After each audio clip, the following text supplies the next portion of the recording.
Thanks to YouTube, it is now easier than ever to learn how to play guitar. If you were to go on YouTube right now and search how to play guitar, over 1 million videos would come up. But if you were to look up the anatomy of a guitar, let's say, only about 70,000 videos would appear.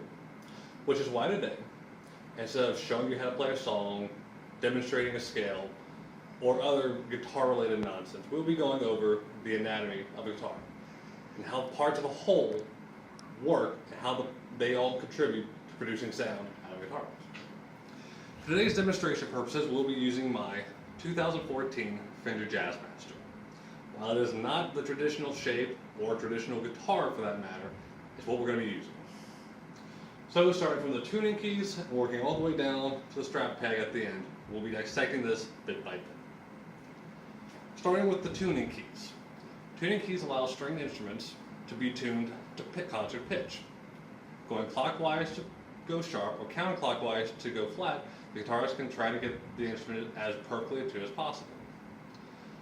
Most tuning keys on standard electric guitars have an 18:1 ratio, which means for every one turn of the key, the gears inside move 18. While this is not perfect for getting an instrument in tune, it works for the common ear. Right here is what's called the string tree. Fender is required to use string trees because the angle of the neck joint right there does not allow sufficient room for the strings to move properly. If you didn't have this, the strings would flop off the nut every time you hit it.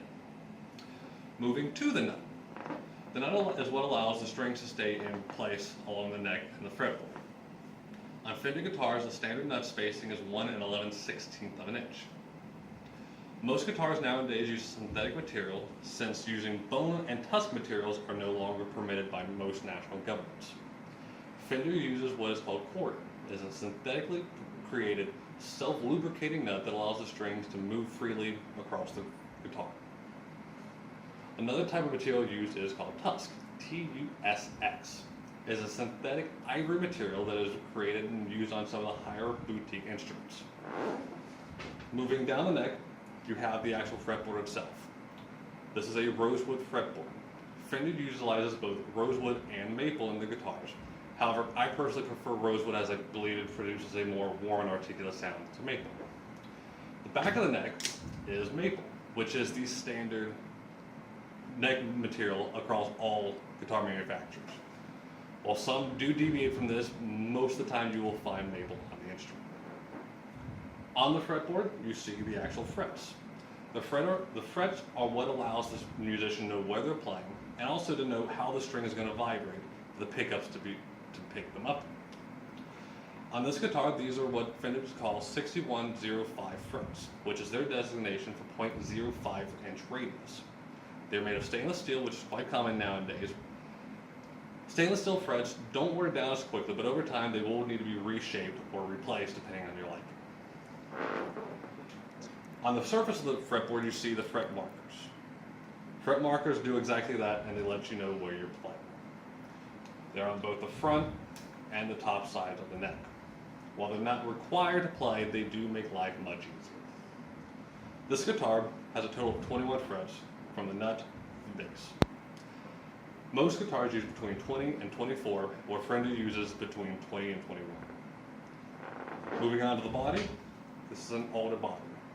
It is an easily grown, easily sustainable wood, which makes a great choice for guitar making because they can easily harvest it and replenish their supply quickly.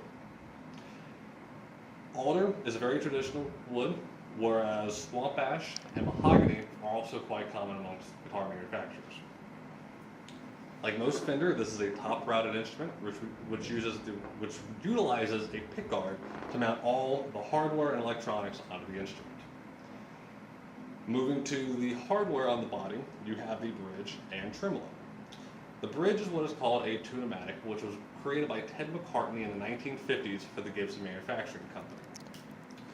While it was originally used by Gibson, it has been adopted by all other companies for its ease of use and maneuverability. The tune-o-matic moves with the strings, which prevents any hang-ups or snags as the player plays or as the temperatures change the strings.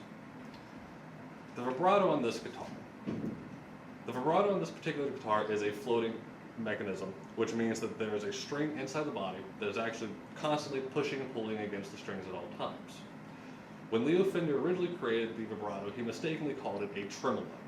However, mechanically speaking, a tremolo is where you vary the volume of a note and not the pitch of a note.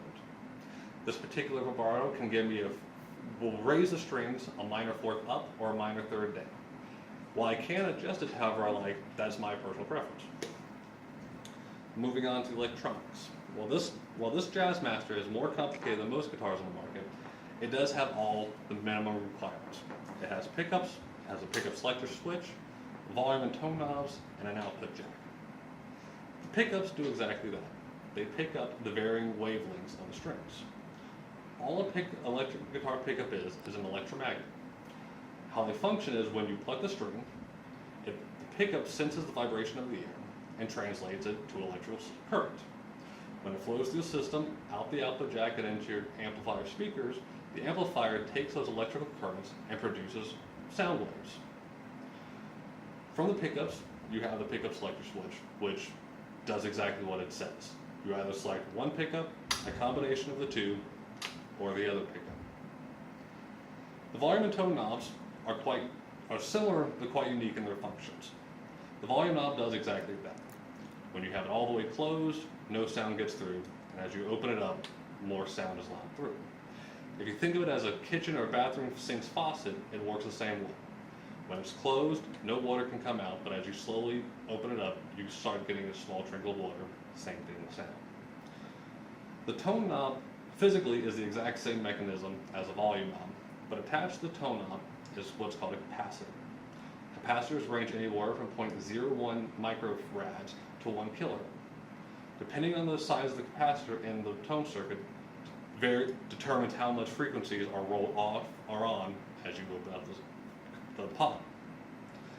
And lastly, in the electric signal, you have the output jack, which does exactly that. This is where you plug your cable in, the cable goes out to your speaker, and from your speaker, you produce sound waves. Another thing to note on all electric guitars is the strap pins. While they're not glamorous or they don't really look that great, without them, you wouldn't have rockers across the world doing all sorts of Peter Frampton windmill poses without being able to strap the guitar to them.